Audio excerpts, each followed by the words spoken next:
इकाई 10 अन्य गद्य विधाएं। इससे पहला गद्य है माटी की मूर्तियाँ। इसके राइटर है राम वृक्ष बेनीपुरी। माटी की मूर्ति में संकलित सभी रेखा चित्र राम वृक्ष बेनीपुरी ने हजारीबाग सेंट्रल जेल में रहते हुए लिखे हैं। उन्होंने जो भी लिखा जेल से लिखा है। हजारीबाग सेंट्रल जेल में वो बंद थे।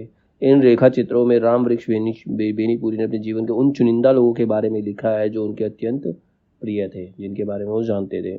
लगभग हर व्यक्ति के बारे में बताते हुए अपने बचपन में चले जाते हैं। बचपन के दिनों में इन सभी व्यक्तियों के साथ बिताए हुए पलों का सजीव चित्रण करने के साथ साथ उस दौर की सामाजिक, आर्थिक एवं सांस्कृतिक स्थिति भी उनके माध्यम से स्पष्ट करते चलते हैं।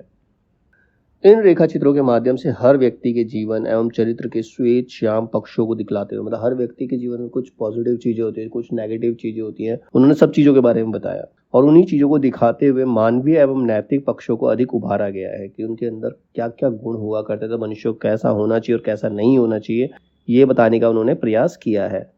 रेखा चित्रों में लेखक ने बचपन की स्मृतियों को महत्व दिया है और जवानी एवं आगे के जीवन के साथ उसकी तुलना की है। अब इसके प्रमुख पात्र कौन कौन है?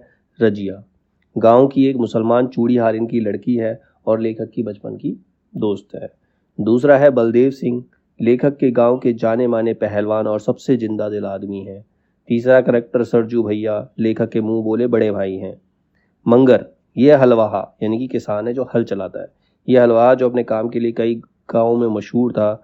मंगर की कोई संतान नहीं थी, जिसके कारण बुढ़ापे में उन्हें बड़ा कष्ट झेलना पड़ा क्योंकि उनकी देखरेख करने वाला कोई भी नहीं था। रूपा की आजी गांव भर में टोना लगाने के लिए मशहूर। लोग अंधविश्वास के चलते मानते थे कि वह पूरे परिवार को खा गए। देव, लेखक का बचपन का जो दोस्त जो आगे चलकर क्रांतिकारी हो जाता है। फिर है कैरेक्टर बाल गोविंद भगत, वही जाति का तेली है, तबीयत से भगत आदमी और कबीरपंथी है। फिर है भोजी, ये लेखक की भाभी जो बचपन के दिनों में लेखक से बहुत प्यार दुलार करती थी। संयुक्त परिवार के टूटने के बाद पारिवारिक कलह होने पर भी भाभी स्वयं खरी खोटी बोलती थी, परंतु लेखक के लिए बुरा किसी और के मुंह से सुनती तो वो तिल मिला उठती थी। मतलब खुद तो बुराई करती थी लेकिन कोई दूसरा बुराई कर दे तो उसे गुस्सा आ जाता था। फिर है परमेश्वर, लेखक के पट्टीदार, नशे के चक्कर में घर बार बर्बाद कर डाला। फिर बैजू मामा हैं इसके, लेखक इनसे जेल में मिला। बैजू पूरे जेल के ही मामा थे। जेल में रहने की आदत हो जाने के कारण बार बार छोटी मोटी चोरी करके वापस आ जाते। वे 30 साल से जेल में थे। फिर है सुभान खां, गांव के बहुत काबिल राजमिस्त्री जो कि मुस्लिम थे। सांप्रदायिक वैमनस्य का लेश मात्र नहीं। हिंदू मुस्लिम विवाद बढ़ने पर उन्होंने अपनी मस्जिद में गाय की कुर्बानी नहीं होने दी। फिर है बुधिया, लेखक जब किशोर था तो बुधिया 7-8 साल की रही होगी। अत्यंत चंचल और शरारती। लेखक कई सालों बाद बुधिया से मिलता है तो उसकी स्थिति देखकर दंग रह जाता है। बुधिया की शादी हो चुकी है, जगदीश उसका पति है और उसके 3 बच्चे हैं और वह 3 बच्चे पहले से हैं और अभी भी वो गर्भवती है। अब इस गद्य के प्रमुख उद्धरण क्या क्या है, मेन पॉइंट क्या है इसके अंदर? पहला है कला का काम जीवन को छिपाना नहीं, उसे उभारना है। कला वह जिसे पाकर जिंदगी निखर उठे, चमक उठे, उसे कला कहते हैं। रजिया ने बताया कि किस तरह दुनिया बदल गई है। अब तो ऐसे भी गांव हैं जहां के हिंदू मुसलमानों के हाथ से सौदे भी नहीं खरीदते। अब हिंदू चूड़ी हारिने हैं, हिंदू दर्जी हैं। मतलब बताया कि देश टूट गया है, देश हिंदू और मुसलमानों में बट गया है। उन दिनों हिंदू मुसलमानों की तनातनी नहीं थी, दोनों दूध चीनी की तरह घुले मिले थे। हिंदू की होली में मुसलमानों की दाढ़ी रंगी होती थी। मुसलमानों के ताजिए में हिंदू के कंधे लगे होते थे। ताजिए के दिन थे, मेरे गाँव में ताजिया बना था, यद्यपि एक भी मुसलमान वहां नहीं। लेन देन जिसे नग्न शब्दों में सूदखोरी कहिए चाहता है, आदमी अपने को खो दे और जो खटमल नहीं चीलर बन जाए। फिर है यथार्थ अन्नदाताओं के लिए पेंशन की हमारे अभागे देश में कहाँ व्यवस्था है। मतलब जो किसान होते हैं उनको कोई पेंशन नहीं देते, जब तक वो मेहनत करते तब तक उन्हें मजदूरी मिलती है, उसके बाद वो भूखे मरते हैं। और व्यक्तिगत दया का तो दायरा हमेशा ही तंग रहा है, कोई उनसे सहानुभूति भी नहीं रखता। पर मर्दों की अपेक्षा औरतें अपने को परिस्थिति के सांचे में ज़्यादा जल्दी ढाल सकती हैं। अगला है भावना पर दलील का क्या असर हो सकता है भला। फिर हमने सुन रखा था दुनिया में 3.5 ही वीर है, पहला भैंसा, दूसरा सूअर, तीसरा गेहूंवन और आधा राजा रामचंद्र। भैंसे, सूअर और गेहूंवन सीधा वार करते हैं, कभी पीठ नहीं दिखाते। रामचंद्र वीर थे लेकिन बाली को मारने के लिए उन्होंने पेड़ की ओट ली थी।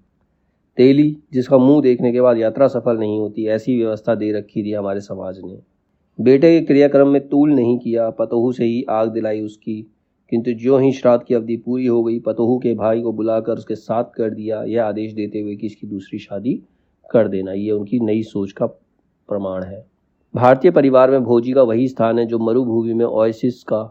धधकती हुई बालू की लू लपट में दिन दिन रात रात चलते जब मुसाफिर दूर से खजूरों की हरी भरी फुनगी देखता है, उसकी आंखें ही नहीं तृप्त होती, उसके शरीर का रोम रोम पुलकित और उसके शिराओं का एक एक रक्त बिंदु नृत्यशील हो उठता है। तो वही काम भाभी ने उसके परिवार में आके किया था। उसको देखकर हर कोई खुश होता था। खींचा खींचा चेहरा, रसहीन नयन, दुबला पतला शरीर, मुरझाया मुर्दोसा मन, यही है भारतीय मानवता का साधारण ढांचा। जो कम बोले, हंसे नहीं, मुश्किल से मुस्कुराए, हमेशा अपने इर्द गिर्द मुहर्रम का वातावरण बनाए रहे, उसकी सज्जता और शिष्टता की प्रशंसा होती है। वह कलम टूट जाए जो निंदा के लिए ही उठती है। मतलब ऐसी कलम का चलना सही नहीं है जो सिर्फ दूसरों की निंदा करती है। दूसरों की अच्छाई भी करनी जरूरी है। मंजिल के अंत में पथिक के पैर तेजी से उठने लगते हैं, उसकी रफ्तार में तेजी आ जाती है। जब हमारी मंजिल सामने होती है तो एकदम से ज़्यादा एक्साइटेड हो जाते हैं, स्पीड बढ़ जाती है। वह किताब जज को यह हक कहाँ देती है कि वह देखे कि अपराध क्यों किया गया, उसमें समाज कहाँ तक अपराधी है और आदमी कहाँ तक, आदमी की कृत्य में परिस्थितियाँ कहाँ तक हाथ है, आदि आदि। फिर आदमी के भीतर जो इंसानियत है उसे उभरने देने, अपराधी को सही रास्ते पर चलने में मदद करने की ओर ध्यान देना उस किताब में जैसे हराम हो। ऐसी कोई किताब ही नहीं लिखी जाती। कोई किसी ने कुछ गलत किया तो सीधा सजा दी जाती है, उसको सुधारने का प्रयास नहीं किया जाता हमारे समाज के अंदर। मुझे मालूम होता था काम और अल्लाह यही दो चीज़ें संसार में उनके लिए सबसे प्यारी हैं। सुभान खान कहते हैं काम करते हुए अल्लाह को नहीं भूलते थे और अल्लाह से फुर्सत पाकर फिर झट से काम में जुट जाना पवित्र कर्तव्य करते थे। सुभान खान के बारे में बोला गया है कि वो काम या तो काम करते रहते थे या भगवान अल्लाह को याद करते थे। बस ये दो ही चीज़ें थी उनकी ज़िंदगी में। शहरों की यह बीमारी धीरे धीरे देहात में घुसने लगी। गाय और बाजे के नाम पर तकरारें होने लगी। जो जिंदगी भर कसाई खानों के लिए अपनी गायें बेचते रहे, वे ही एक दिन किसी एक गाय के कटने का नाम सुनकर कितने इंसानों के गले काटने के लिए तैयार होने लगे हैं। तो ये हिंदू और मुसलमानों पर कटाक्ष किया गया है कि जो खुद करते रहे, अगर दूसरे किसी ने कर दिया तो उसके लिए दंगा कर रहे हैं। वही जो मुहर्रम में बाजे का बना, मतलब मुहर्रम में मातम मनाया जाता, उसमें भी बाजे बजाते थे, तो किसी हिंदू ने बाजा बजाया तो उस पर लड़ने लगते। तो ये दोनों के ऊपर कटाक्ष किया गया है, दोनों पर व्यंग किया गया है।